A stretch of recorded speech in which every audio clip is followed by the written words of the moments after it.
இப்போது ரீசெண்டாக ரிலீஸ் ஆன தாய்க்கலைவு படத்தில் முனிஷ்காந்த் பென்னி குயிக்ன்ற ஒரு வித்தியாசமான நேமில் ஒரு ரோல் பண்ணியிருப்பார். யார் இந்த பென்னி குயிக்? அதே மாதிரி இந்த படத்தில் அப்பப்போ ஒரு வெள்ளைக்காரருக்கு ஃப்ளக்ஸ் பேனர் இருக்கிற மாதிரி காட்டிக்கிட்டே இருப்பாங்க. இந்த ஃப்ளக்ஸில் இருக்கிற வெள்ளைக்காரர் யார்? இவருக்கும் அந்த பென்னி குயிக்கும் என்ன சம்மந்தம்? ஆக்சுவலாக பார்த்தோன்னா இந்த ஃப்ளக்ஸில் இருக்கிறவர் தான் அந்த பென்னி குயிக். இவரோட நேம் தான் இந்த படத்தில் முனிஷ்காந்துக்கு வச்சுருக்காங்க. இப்படி ஒரு கேரக்டருக்கு பேர் வைக்கிற அளவுக்கு அந்த பென்னி குயிக் என்ன பண்ணிட்டாரு வாங்க பார்க்கலாம். இந்த படம் பார்த்தோன்னா இந்த படம் தேனி, மதுரை மற்றும் அதன் சுற்றுவட்டாரங்கள் நடக்கிற மாதிரி தான் கதைக்களம் அமைஞ்சிருக்கும்.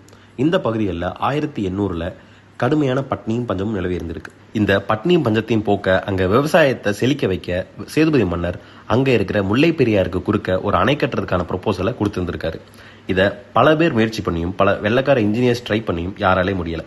கடைசியாக பென்னி குயிக் தான் அவரோட தொடர் முயற்சியாலையும் தன்னம்பிக்கையாலையும் 1895 இந்த அணையை கட்டி முடிச்சிருக்காரு. இப்படி அணையை கட்டி வாழ்வழிச்சதுனால அங்கே இருக்கிற மக்கள் இன்னைக்கு வரைக்கும் பென்னி குயிக்கை நினைவு கூறுறாங்க.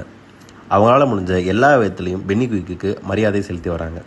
அதே மாதிரி தமிழ்நாடு அரசாங்கமும் பென்னி குயிக்கு தேனி மாவட்டத்திலையும் அவர் பிறந்த லண்டன்லையும் சிலை வச்சிருக்காங்க. இந்த படம் தேனி மற்றும் மதுரை சுற்றுவட்டாரங்களில் நடக்கிறதுனால தான் அவரை நினைவு கூறுற விதமாக இந்த படத்தில் பென்னி குயிக்ன்ற பேரை பயன்படுத்தியிருக்காங்க.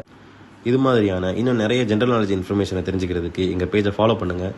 எங்களை அப்ரிஷியேட் பண்ணணும்னு நினச்சிங்கன்னா ஷேர் பண்ணுங்கள்.